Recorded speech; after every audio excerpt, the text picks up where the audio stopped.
Thanks for joining us. This is The Economy. I'm your host, Ibrahim Sani. We're currently at the office of the Khazanah Research Institute. Joining me is the research advisor of KRI, none other than the esteemed gentleman, Professor Dr. Jomo Kwame Sundaram. Prof Jomo, thank you very much for taking the time to speak with us. Ahead of the ASEAN Summit that's going to take place over the next 2 days, we expect a lot of, overtures and rhetoric that has been given by various leaders, and against a backdrop of clarity, I suppose. If we were to do this conversation 3 weeks ago, maybe a little bit of uncertainty coming from China and US. Now it's getting a little bit clearer. Do you think that substantial conversations can be made from this ASEAN Summit, or it's still more of show and tell? I seriously doubt there's much time for show and tell. So I think if we want to go forward, I think we have to focus, not try to do everything in the world, but focus on a few things. And I think the two things which are most relevant for us in the world today, beyond ASEAN in a sense, is the relevance, the continuing relevance of ZOPFAN, the Zone of Peace, Freedom and Neutrality. This year also happens to be the 70th anniversary of the non-aligned movement, and it was also the end of World War II 80 years ago. So we have a number of anniversaries, but we have also lost a sense of purpose, not only in ASEAN, within the world. There is very little commitment, for example, to creating the conditions for peace. Okay? There's very little commitment in many parts of the world about freedom, and certainly not about neutrality. We have a world now which is emerging. It is sometimes called a unipolar world. For others, it is a multipolar world. But whatever it is, we cannot afford to be aligned with any particular power. But isn't that the mantra of ASEAN, the non-intervention policy, tying up with ZOPFAN, tying up with the kind of peace that we currently have, so to speak, to some degree in ASEAN? It's all very consistent, isn't it? Yeah, it's very consistent if you do nothing, right? You can say that we are committed to peace, but do nothing about it.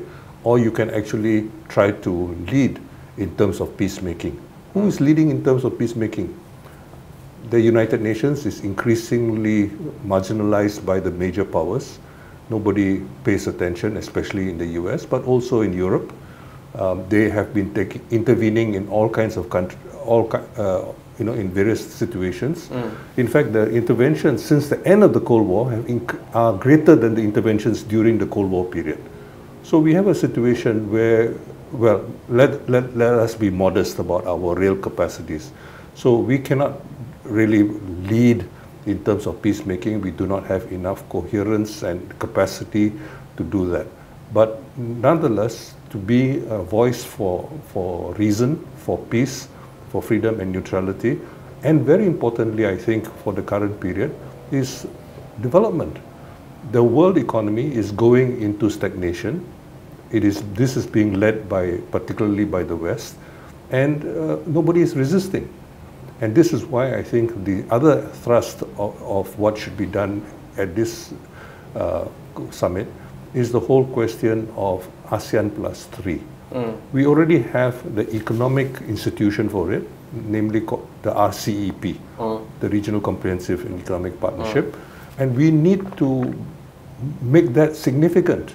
For example, before President Trump announced his tariffs, right, on the 2nd of April, the governments of China, Japan, and Korea, not South Korea, got together and they were discussing. Now, these are the +3. What happened to ASEAN? You see, ASEAN was not involved. In the old days, the +3 couldn't meet without ASEAN. We were the glue which brought +3 together. Today, we have become increasingly irrelevant, partly because we have been reluctant to move forward. The Chiang Mai Agreement was about 2.5 decades ago, a quarter of a century ago, and how much progress have we actually made? The big progress made was moving from a series of bilateral swap arrangements to a multilateral swap arrangement. We have not done very much about since then. Some governments have been calling for an Asian monetary fund, and so on. But what has happened on it? The Prime Minister was in Beijing at Tsinghua University, I think in April or May 2 years ago, and he talked about this. But nobody has done anything about it since then. The governor of the Bank of Korea, Yi Chang-yong, has been advocating this for many years. But what has ASEAN Plus 3 done? What has RCEP done? We do not have any ongoing developments as far as RCEP is concerned. And now, more than ever, the Plus 3 are very, very concerned. The Plus 3 have been brought together, thanks to Mr. Trump, you might say. But the fact is that we are at the cusp of a possible turning point. Are we going to seize that opportunity? Are we going to provide that kind of leadership which is needed at this moment? I don't see it happening.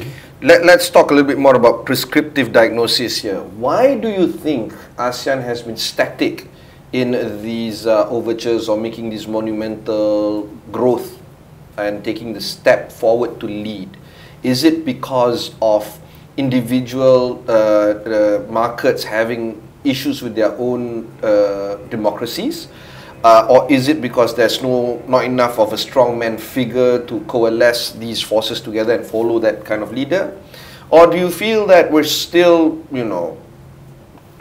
I guess, managing our own affairs so much so that getting or banding together to build a regional movement and building a way forward is still a bit too hard for us to grapple with? Maybe not now.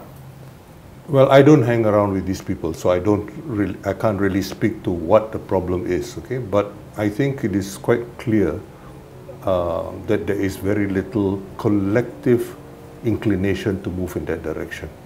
As I said, the Plus 3 are moving ahead. The ASEAN is not moving ahead. And understandably, there are differences. I mean, what are the commonalities, for example, between Laos or, let us say, East Timor, with Singapore, okay?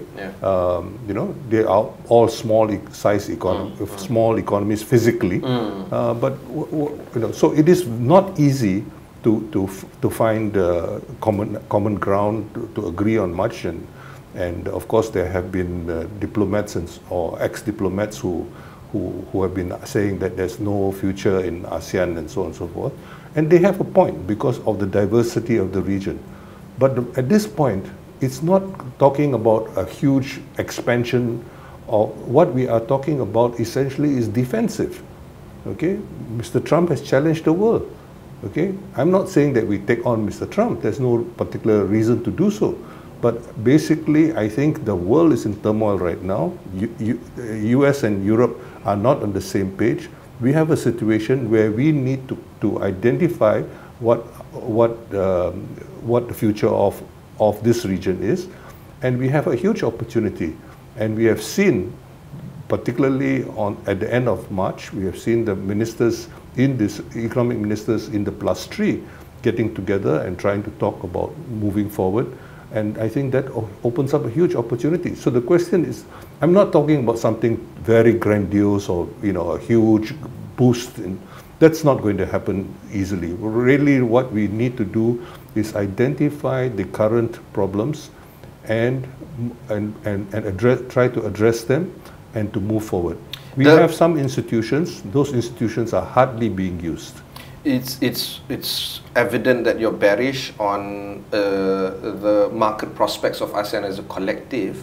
Do you feel that whole notion of, we've been saying this for a long time. ASEAN is a big market. If we band together, it's a population of 600 million, GDP, bigger than China. If you put it together, these kind of,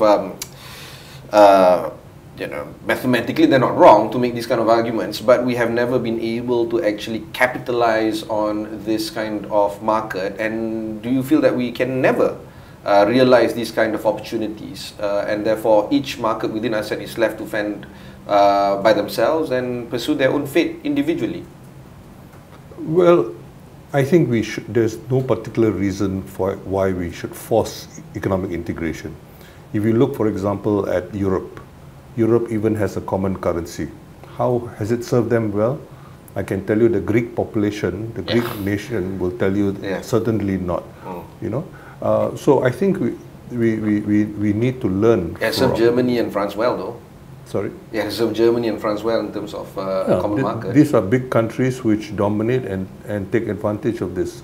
And we should learn such lessons to ensure that it doesn't happen. For example, if you have more developments in the region, the East Asian region, you know, we have institutions. We are not making use of those institutions. I mean, getting the RCEP is a major step forward. But have you heard of an RCEP meeting? You know, have you heard about cooperation within the region? No.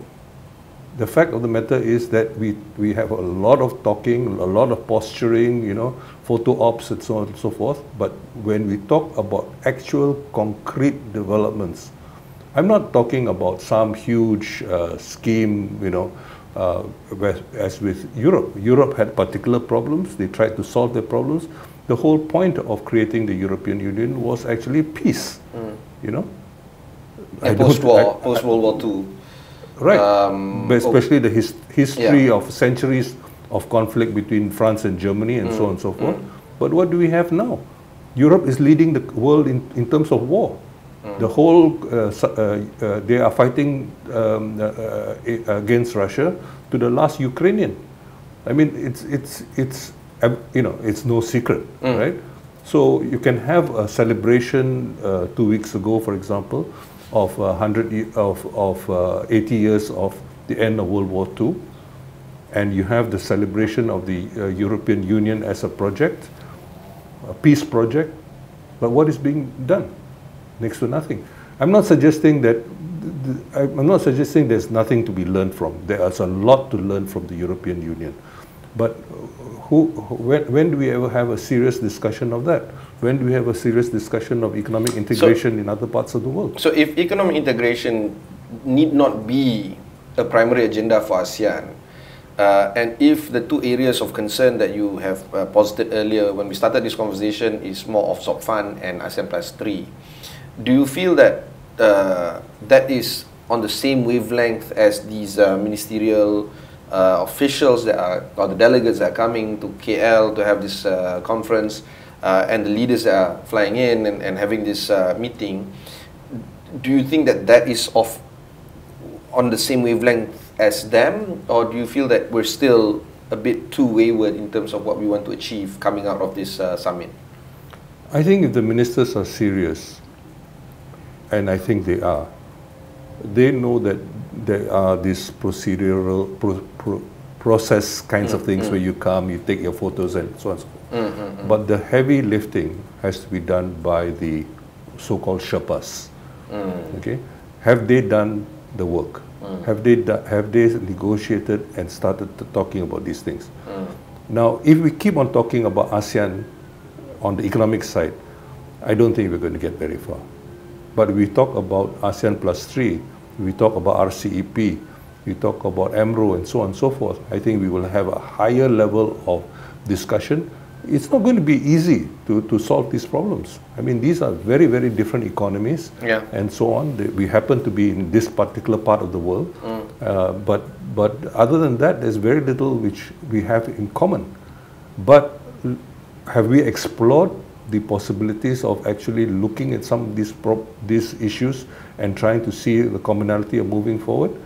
Unfortunately, I don't think there has been any momentum. The Chiang Mai process is basically over. It's about a quarter of a century ago. And we don't see any serious discussion. Okay. And one of the big problems is that for the last 30, 40 years, every time we talk about regional cooperation, most people talk about is, free trade area. Free trade area. And there are some people, congenitally, they have nothing to say about regional cooperation except free trade. You know, I mean, it's nonsense. I mean, the whole world has seen all kinds of other types of cooperation, but all we can do is do that. I've seen, there are people, including friends of mine, who have never seen anything with the label free trade which they don't like. Everything you put label free trade, we'll do. you look at the free trade agreements which are being made now, most of them got, the trade content is very minuscule. Okay, what do you see? Investment agreements, investment guarantees for foreign direct investment. Those are the things which are in so-called free trade agreements. So we don't even know what we are doing, you know, half the time. And then, you know, we have to have constant monitoring of situations. And I must say that we now do much more serious economic monitoring of what is happening in different parts of the world and so on. But do we have any serious discussion about some of these about these things? Unfortunately, I have to say that we have to do much more at the national level as well as at the regional level in terms of moving forward. Do you feel that some of the, I guess, typical actors, ministries of economy in ASEAN, ministries of international trade in ASEAN, ministries of foreign affairs in ASEAN, for instance, they really need to get their act together in terms of pushing forward these regional cooperation, either RCEP or ASEAN Plus 3, or even you know, getting the Global South banding together and moving ahead, which is what you actually argued a few months ago in The Edge. We talked about Global South. Now is the time for them to act, considering that the Global North is in disarray.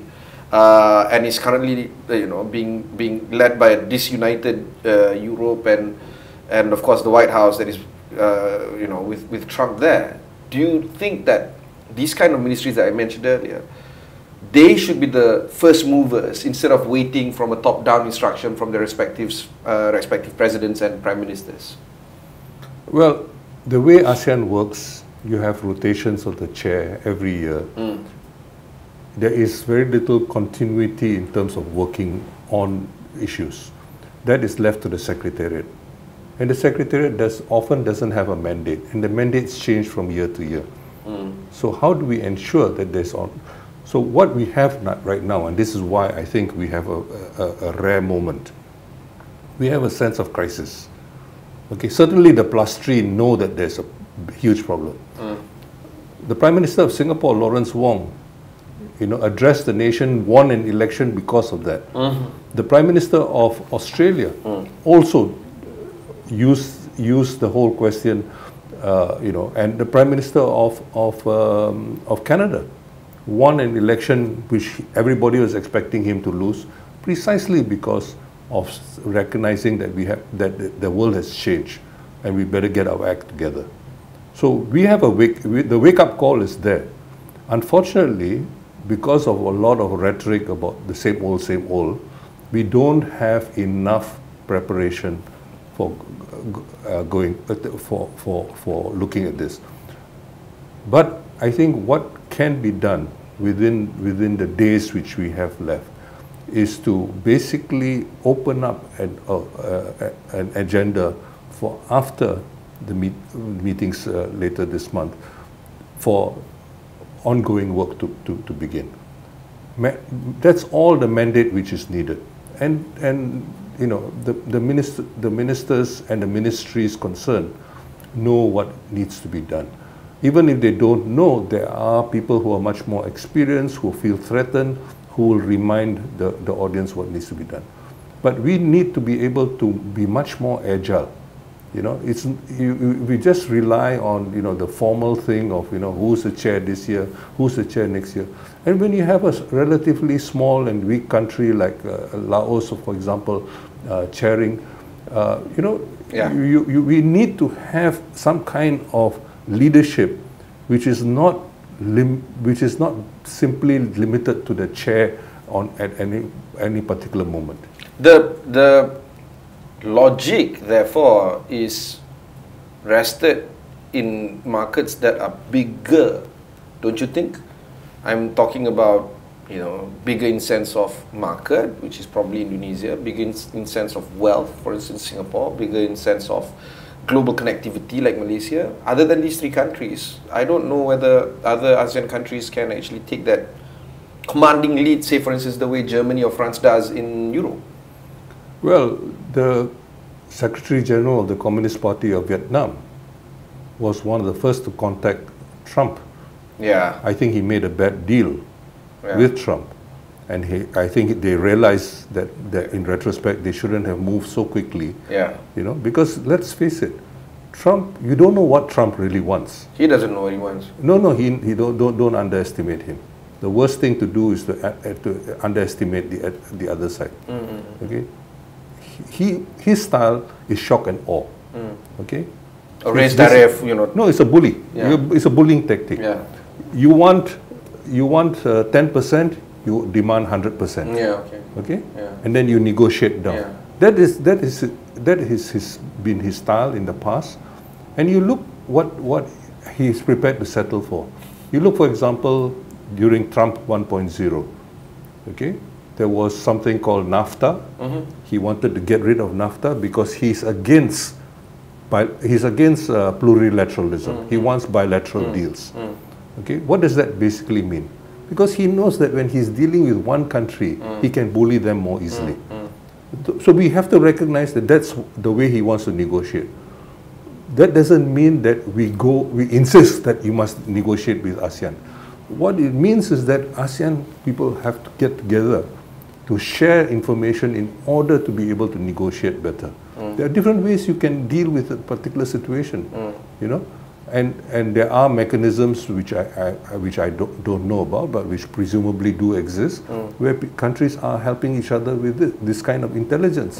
Okay, very often problems are very specific to a particular country, and they can learn from one or two others countries which may have had similar problems. But we don't have that kind of modesty about the need to learn from each other, the need to cooperate, and so on. That is what is sadly lacking. But I think we have an opportunity. We still have an opportunity with the few days which we have left to provide a mandate for ongoing work beyond beyond the usual.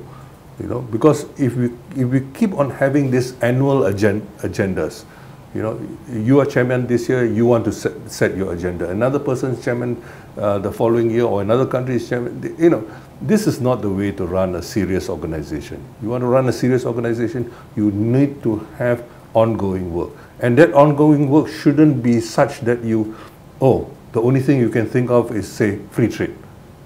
Yeah. You know, we need to be much more creative. And right now, we don't have time. We are now in a defensive mode. Okay, and you're still talking about so-called offensive strategies.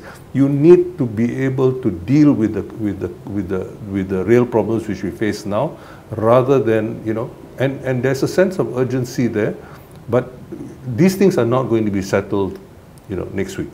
Okay, you need to have these kinds of discussions. So given that those discussions may not have been initiated or concluded, what the ASEAN leaders can do is provide a mandate for going forward. But drawing blank checks for their respective officials to work with could be counterintuitive should some of the policies that is going to be drafted once they give this mandate, this blank check, so to speak, it could run counterintuitive, or it could run something that is contrarian to what they want to achieve domestically.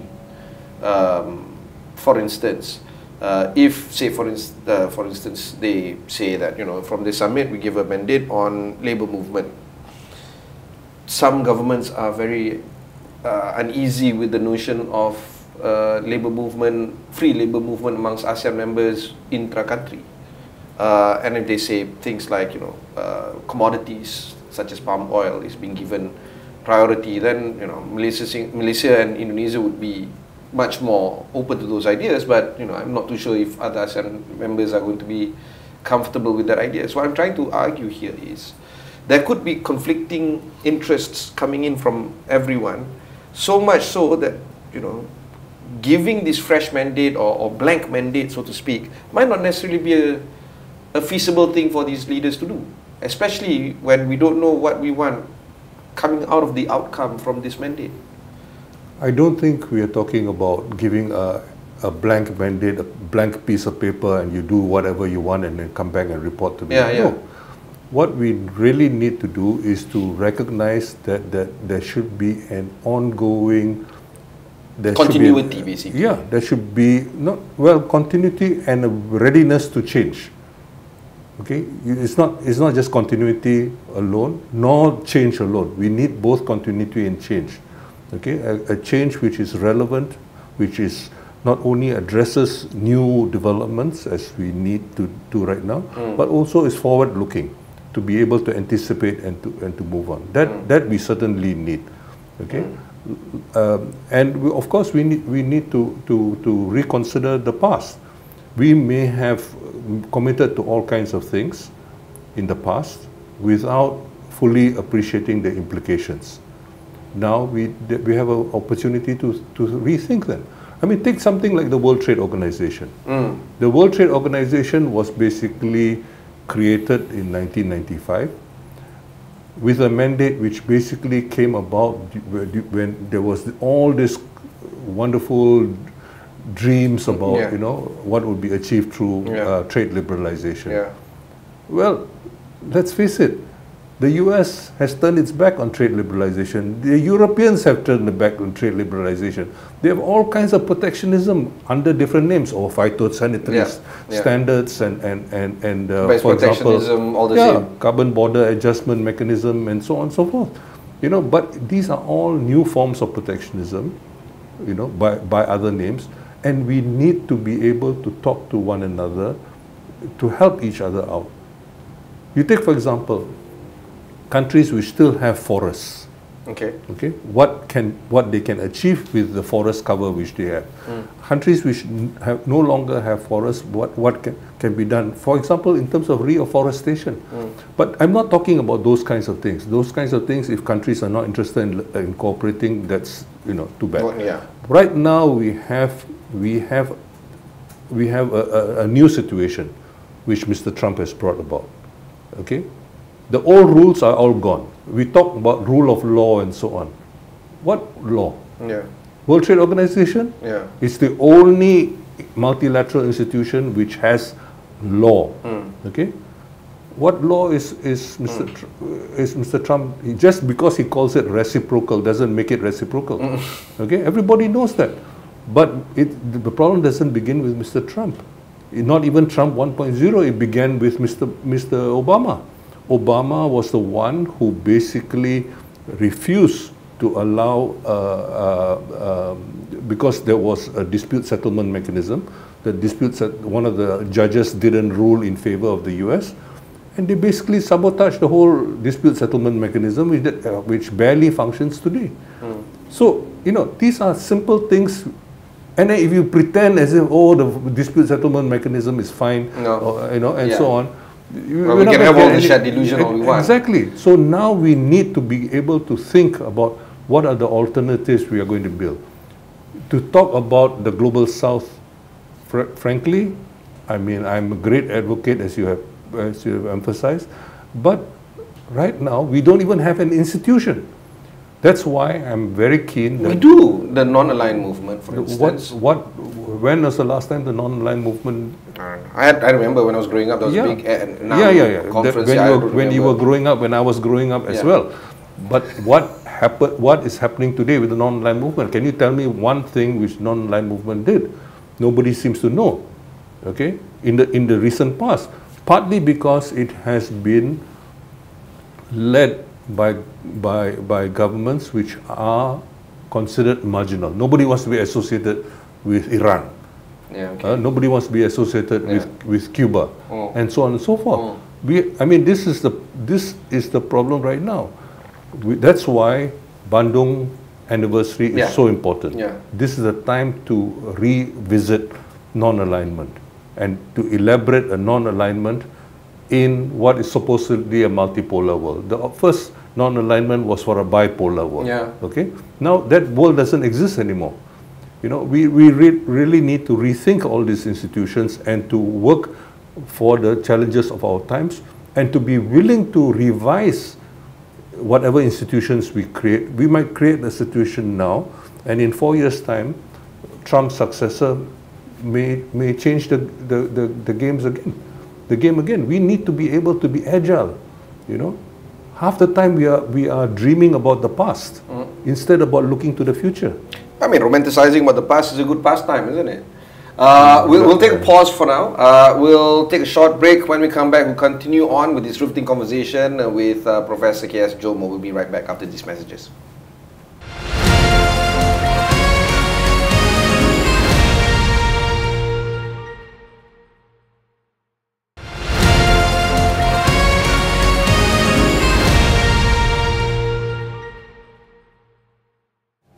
Thanks for staying on with us. I have with me Professor Jomo Kwame Sundaram, the research advisor of the Khazanah Research Institute. The thinking right now is romanticizing about the past is it's like a bad habit that we can't get rid of. But at the same time, there's a lot of promise that can be talked about when we talk about how young ASEAN is in terms of its demographic profile. Singapore and Malaysia may be facing an aging or aged nation respectively, but not the rest of ASEAN. We're looking at the population pyramid at a very nice distribution isosceles triangle. Countries like Indonesia, Thailand, Philippines, young nations.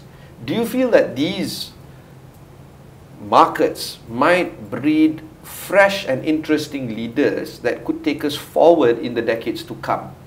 Where does your hope lie when it comes to the folks within ASEAN? Can they actually achieve a greater world with a more broader, I guess, sense of boundaries the way you envision it to be? I think the first thing to do is to stop thinking of economies simply as markets. Okay? Before people can buy anything, they need incomes. Where are incomes going to come from? We need to think about raising people's incomes in the region. Okay? I think it is no longer true that that there's no aging in some of the other economies of the region. Look at the Indonesian population's growth rate. Indonesian population's growth rate is lower than Malaysian population growth rate. Okay? And it's also true of some of the other countries. So I think we are looking at a situation where sooner or later there is going to be an aging population and so on. But right now we have a lot of people who do not have jobs, let alone fulfilling jobs, and certainly not decent incomes. We need to think about how that is to be achieved. And very importantly, I think we need to specifically think about increasing manufacturing jobs. And so there is tremendous potential for increasing manufacturing jobs. Now, what are these jobs going to be like? We have a situation where some jobs are now moving out of China to this part of the world. Now, there was a time long ago when jobs moved from Southeast Asia, from countries like Malaysia, to China. Yeah. You know, and what has happened is that we have remained static. Chinese labor has been much more trained, much more educated, and much more productive as a consequence. So what are we doing? And if this is a problem which is a shared problem, we need to do much more about this. So you cannot have somebody like Mr. Musk, for example, coming in and destroying our education and training system. I'm not saying that the present education and training systems are fine. A lot needs to be done, you know, but that has to be done. Take, for example, some of the innovations which are happening within the region. Many of the innovations, particularly in agriculture, are not happening in the old agricultural countries. You know, I mean, most of the innovations, as far as say oil palm is concerned, are happening in Indonesia. There might be Malaysians who are doing that work in Indonesia, but it is happening in Indonesia. So what is it? So we have a lot of talk about, oh, we must have more R&D and so on and so forth. But what are we doing concretely to improve innovation? What are we concretely doing to improve productivity? And what are we doing to improve incomes? If you do not improve incomes, people are not going to be motivated to study more and so on and so forth. So this is very important. If we look at the huge increase in incomes in China, it has been partly accompanied by less people, not more people, less people being in agriculture and more people in manufacturing. This has been, that is for a huge population. Okay, what are we doing about that in the region? Well, I don't think ASEAN, for example, is been known for example, for great, as an institution, for doing much as far as education is concerned, as innovation is concerned, and so on. Yeah. But we should have these kinds of cooperative arrangements, which countries can participate in, and they don't need to be part of the ASEAN arrangements per se, but it's a starting point from which we can learn. And this is where I emphasize once again the importance of ASEAN +3, of RCEP, and so on. Why can't these institutions be involved in this kind of thing? You know, if we look, for example, historically, we have been caught partly during the so-called First and Second Cold Wars of not cooperating with say, for example, if you're cooperating with China, you don't cooperate with Japan.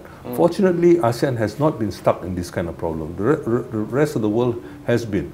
But cooperation between China and Japan was unthinkable. But now China realizes that they are being, that what is happening now is that they are trying to condemn China to the fate of Japan. Japan, there was a post-war miracle which ended around 1990 due to a number of... And then you have the lost generation, the lost decade. Yeah. So China, you know, has learned from that era. Of stagnation. Yeah, and they want to avoid it by all means. Okay, they want to avoid it by all means. So now they are realizing that perhaps this is the time to reconsider their options. You know, there was a prime minister of Japan just a few years ago who wanted Japan to be firmly in the U.S. camp and take on China. Look at who is now in the South China Sea. Yeah, it's European countries. The UK built 2 aircraft carriers, one of which has been deployed to this part of the world. Who invited them? They said they were withdrawing east of Suez in the 1960s. This is more than half a century later, and they are back. Germany, not known as being a naval power, except during the brief period of Bismarck and the gang. Of Habibi. Habibi was very keen. They bought over some of the old East German ships and so on and so forth. But you know, Germany is here. Okay, why should they have a battleground in our part of the world? I'm not saying that we don't have problems in this part of the world. We should resolve those problems. Look at what has happened now in the Philippines. There are 4 additional military bases which have been approved by the Philippine government, which they have already started building. 3 of them are in the northern part of the country, very close to Taiwan. Okay, what is ASEAN doing about that? We have claimed to be a zone of peace, freedom, and neutrality, but we are taking sides. Speaking about Zopfan. Sorry? Speaking about Zopfan, zone of peace, freedom, and neutrality. Do you think that this is a dead dream already? That we should really think about how to, I don't know, update this particular idea now? Well, I think it's gone for a long nap, but it is more relevant than ever. Today? Yes, the world is going to war, even as we speak, you know. And who are the people who are committed to? Okay, maybe we're not doing very much about it, but at least we say we are, okay. And what are we doing about neutrality in this region? Okay, we should call them out. When Carlos Romulo was the foreign minister of Philippines and committed to Zopfan, you know, the Philippines was very much part of it. And by the end of the 20th century, the Philippines got rid of all the American bases in the Philippines. Now they have 11, and possibly more are going to be there. You know, so we have to rethink what we are doing in the region. You know, it's all very well to say that we are committed to Zopfan, but we do nothing about it. You know, I think we have to be very serious about not getting involved in the fights between the bigger powers. We want to remain neutral. We want to remain non-aligned, and we don't want to get involved in these conflicts. And at the same time, we have to. China should show sincerity in terms of resolving the disputes which we have in this part of the world. Okay, but they seem to be the most instigating force in these well, conflicts. if you believe American propaganda or Western 9-9 is still there. The Spratly Islands, yeah. atoll is still there. It's not propaganda, Prof. No, those are claims, okay, and these claims should be negotiated. Okay. Okay, what are we doing about negotiating them? If they're not serious, you can look at a glass as half full or half empty. Yeah. Okay. Come from a point, come from a place of good faith when it comes to negotiating. Yeah. Okay. I mean, let's face it, China also claims that they are for globalization. China also claims that they are for peace and they are for the rule of law. Yeah. Okay. On those three grounds alone, you can go to them. Yeah. Okay. China is criticizing the West for not taking the rule of law seriously. Yeah. So we take the rule of law seriously. Let's go and negotiate this. Okay. But you know, so it's all very well to just, you know, I mean, we need to find some way of resolving this problem. I'm not saying that we can just wish the problems will go away. Okay, but let's face it. You had, I think it was 2020. You know, people trying to start a little war in this part of the world. Okay, in order to get the president re-elected. Okay, the Secretary of State at that time, you know, who's now no longer part of his administration, was proposing a little war, and there was a foreign minister in this country and the former foreign minister. The former foreign minister said that there were over 1,000 incursions from China. The minister said there were no incursions from China of record.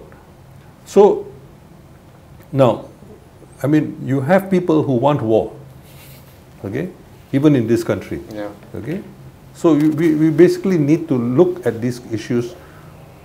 You know, I'm not happy with what big powers are doing. Yeah. Okay, but we need to find ways of resolving this without going to war. Let's do an examination of some of the key actors that is going to emerge from this summit. The main key actor, I suppose, would be our own Prime Minister. There's also President Prabowo. Lawrence Wong might come up as an interesting figure from this particular summit because of his recent election results. Do you think that these kind of individuals would move the needle in terms of trying to achieve a more robust, sustainable and meaningful achievements or at least dialogue that can be carried forward in the months, if not years to come? Do you have hope that any of these kind of leaders, in fact, outside of these three, for instance, smaller nations, would be inspirational enough for the region to actually coalesce and rally behind their messages? Or it's just run-of-the-mill kind of actors?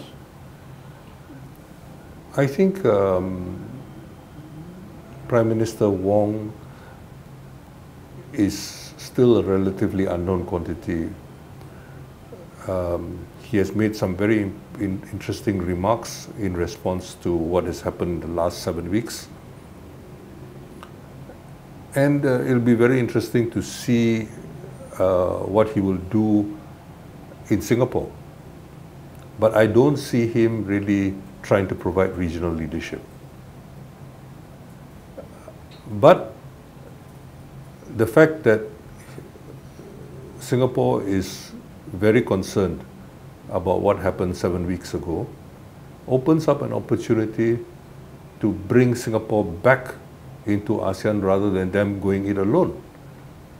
Okay, because Singapore was not hit by the Trump tariffs. Okay, and yet they took that position.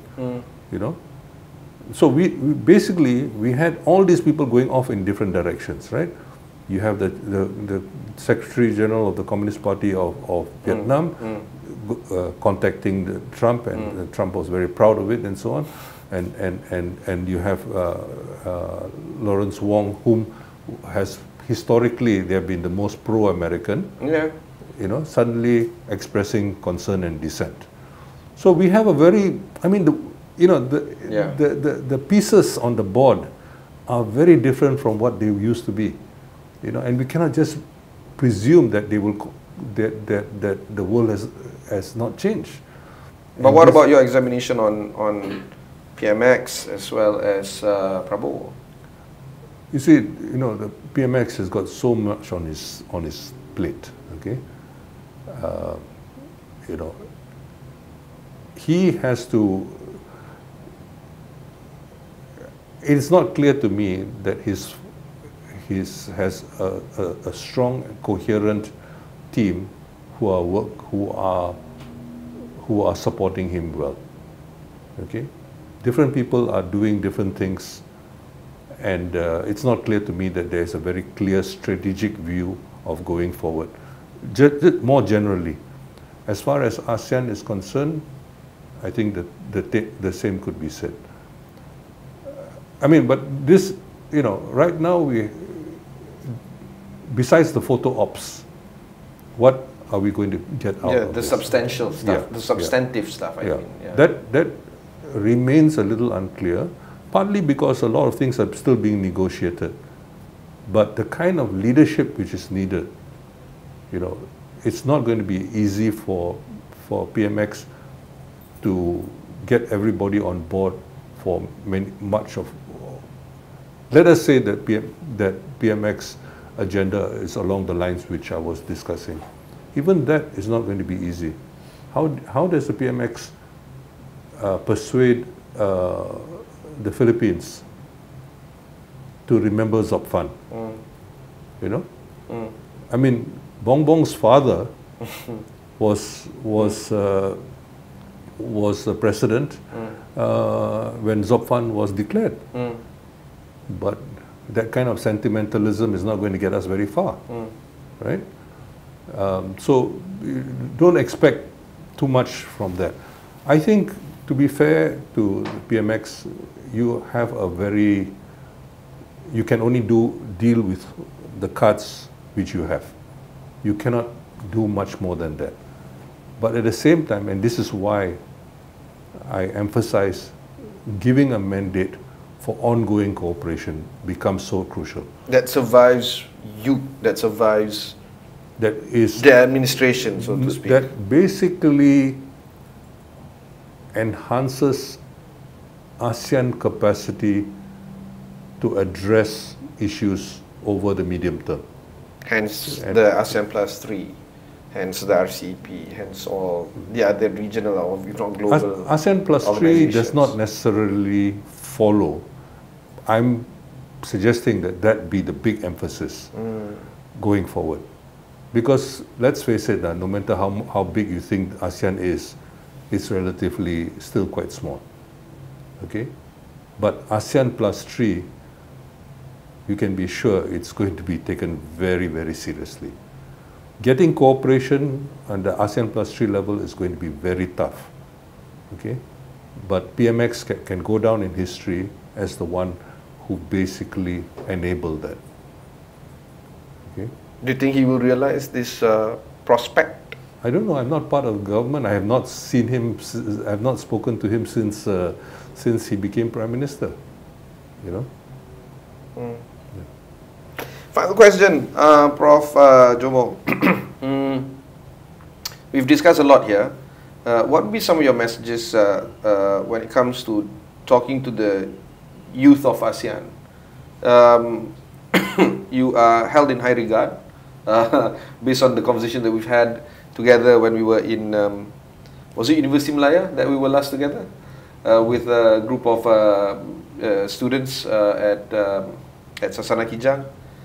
They were all in awe with you. They all, have you in high regard. They are all waiting for some wise words from the sage on top of the mountain to share with them, the secrets of the universe. What would be some of your messages to these young folk that is eager and able and wanting to do change? I'm not sure. I've thought very much about this. Oh, they've thought about you a lot, though. You're very kind and flattering me, but I'm not so sure. I think the student culture, I left the university more than 2 decades ago. I'm really quite out of touch with contemporary student culture. But I do think that there isn't the kind of anti-colonial fervor which was so important to Prime Minister's generation, my generation, and so on. I think we really don't have that kind, and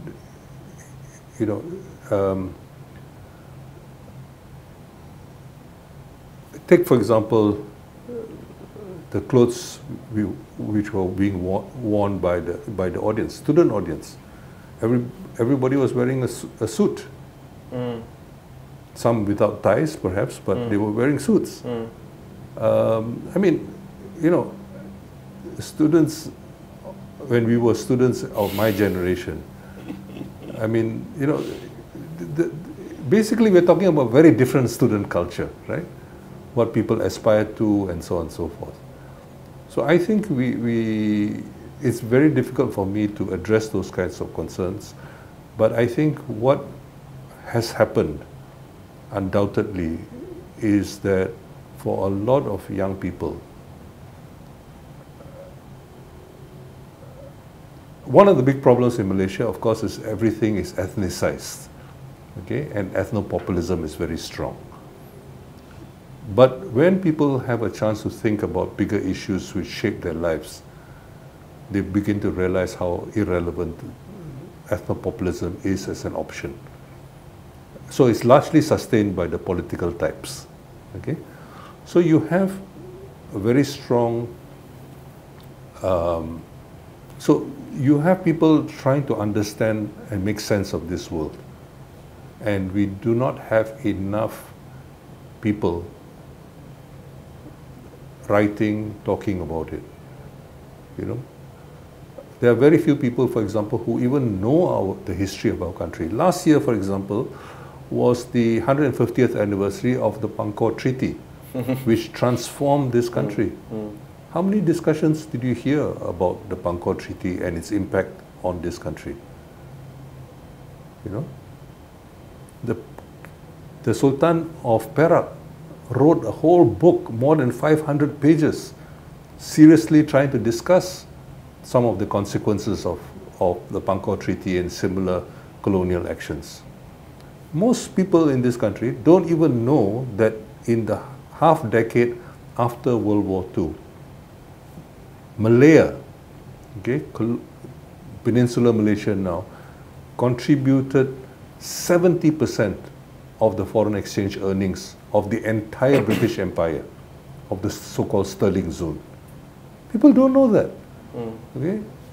You have generations of people studying economics, for example, who don't even know anything about the Malaysian economy, because economics has been reduced to to formulas and graphical representations. Yeah, econometrics, basically. Yeah. No, not economic. I actually have a lot more respect for econometrics than, but a lot of the mathematical stuff, you know. Rather than the stories and the philosophies behind. Let me give you a slightly different example. In the old days, to become what do you call it, a diplomat, you studied international relations, you studied other cultures, and so on and so forth. Today, what do? You study international relations, you study what is called game theory. What is game theory? Game theory is basically a zero-sum game. If I'm going to win, you must lose. That's the way it is. So the whole mentality of people who are being trained is very different. We are not looking for win-win outcomes. Okay, you know, and you know, over a century ago, at the end of World War II, you know, Keynes, probably the greatest economist of the 20th century. Keynes, yeah. Keynes basically said that you take away everything from Germany, Germany is going to resent you like anything, and they're going to come back. And what happened? Yeah. We had Nazism, fascism, and World War II. And Keynes was correct. Of course, Keynes, being British, didn't see, for example, that had nothing to say about the fact that the Shantung Peninsula didn't go back to China, even though China sent tens of thousands of troops to participate in the war.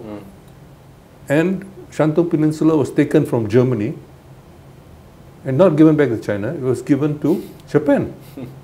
This triggered what is called the May 4th movement and the Chinese Revolution 3 decades later.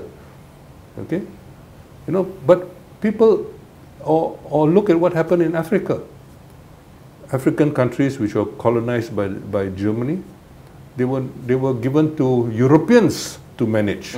The African Scramble for Africa, was it? Well, no, Scramble of Africa was late 19th century, but I'm talking about the after World War One.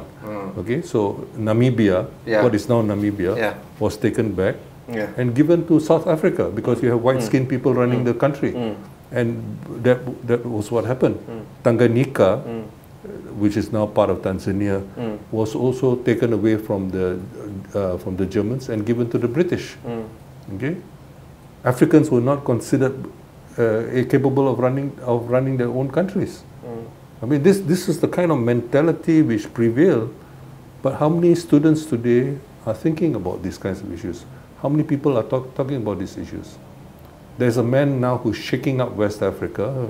He speaks mainly in French, Ibrahim Traoré, who's the leader of Burkina Faso. You know, he's inspiring a whole generation of Francophone Africans. But almost nobody else seems to know. You know, now you have more easy access to facilities to do translation and interpretation than ever before. How much do you know? You know, I can get so much more information more easily thanks to various technical developments. But, you know, unfortunately, there's very little interest. People are more knowledgeable of what's happening in certain parts of the world, you know, but they don't know about what else is happening, you know. So you have a very selective view of what is happening in the world. And, you know, even in terms of Muslim discourse, the situation is sad. I mean, you have a situation now where Yemen is the only country left in the world which is resisting Israel. Okay? And a decade ago, Malaysia joined the 40-country coalition which was trying to overthrow the government of Yemen. Before we conclude this, Prof, are you attending the ASEAN Summit? No, I don't go to these things. I don't get invited, and it's okay. I'm not trying to get an invitation. Do you feel that, at the very least, in a very short, brief moment, are you optimistic about this, or is it just going to be something that you're... I think the Prime Minister has made a number of remarks which are very promising. Okay? And therefore you're holding on to that? Well, hope that this will turn out substantive. I mean, let's hope that it's not going to be one of those speeches which are drafted by people who don't even understand the substantive issues and, you know, has all the correct quotations and so on. And then, you know, yeah. I mean, this speech, for example, he gave in Tsinghua. Yeah. Okay? I wasn't there. Yeah. But, you know, he spoke very eloquently. Obviously, he knew what he was talking about, you know.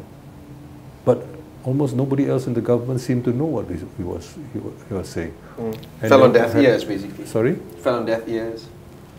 Yeah. Fell on deaf ears. Yeah. No, I'm not. Well, they were not there, okay? But it is sad that nobody in the government had anything to say, to elaborate. They just didn't know.